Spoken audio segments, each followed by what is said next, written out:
ವೃದ್ಧೆ ಸುಬ್ಬಮ್ಮ ಎಂಬುವವರು ಶ್ರೀನಿವಾಸಪುರ ತಾಲೂಕಿನ ಪುಲಗೂರಕೋಟೆ ಗ್ರಾಮ ಪಂಚಾಯಿತಿ ವ್ಯಾಪ್ತಿಯ ದಾಸರ್ಲಹಳ್ಳಿಯಲ್ಲಿ ಮೃತಪಟ್ಟಿದ್ದು ಅಂತ್ಯ ಸಂಸ್ಕಾರಕ್ಕೆ ಸಿದ್ಧತೆ ಮಾಡಿಕೊಂಡಿದ್ದರು. ಹಳೆ ಪದ್ಧತಿಯಂತೆ ಪತ್ನಿ ಮೃತಪಟ್ಟರೆ ಆಕೆಯ ಪತಿ ಸಮಾಧಿ ಪಕ್ಕದಲ್ಲಿಯೇ ಮಣ್ಣು ಮಾಡುತ್ತಿದ್ದರು.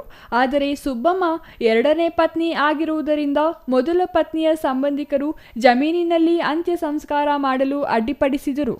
ಹಲವು ಗಂಟೆಗಳ ಕಾಲ ಹೈ ಡ್ರಾಮಾವೇ ನಡೆದು ಸಂಬಂಧಿಕರ ಜಮೀನು ವಿಚಾರ ಈಗಾಗಲೇ ನ್ಯಾಯಾಲಯದಲ್ಲಿದೆ. ಪ್ರಕರಣ ವಿಚಾರಣೆ ಹಂತದಲ್ಲಿದ್ದು ಪ್ರಕರಣ ಇತ್ಯರ್ಥವಾಗದೆ ಅಂತ್ಯ ಸಂಸ್ಕಾರ ಮಾಡಲು ಬಿಡುವುದಿಲ್ಲ ಎಂದು ಪಟ್ಟು ಹಿಡಿದಿದ್ದಾರೆ.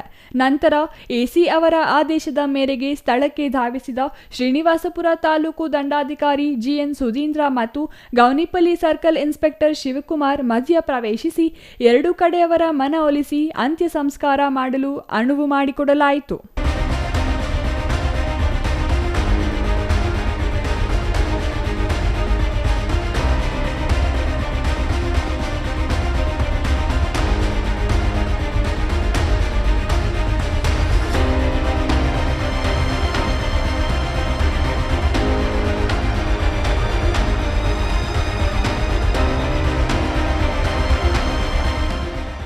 ಈ ಸಮಯದಲ್ಲಿ ಯಾವುದೇ ಅಹಿತಕರ ಘಟನೆ ನಡೆಯದಂತೆ ರಾಯಲಪಾಡು, ಗೌನಿಪಲ್ಲಿ ಮತ್ತು ಶ್ರೀನಿವಾಸಪುರ ಪೊಲೀಸ್ ಠಾಣಾ ಸಿಬ್ಬಂದಿ ಸೂಕ್ತ ಬಂದೋಬಸ್ತ್ ಕಲ್ಪಿಸಲಾಗಿತ್ತು.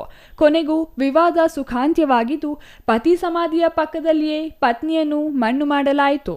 ರಫೀವುಲ್ಲಾ, ಸಿಟಿವಿ ನ್ಯೂಸ್, ಶ್ರೀನಿವಾಸಪುರ.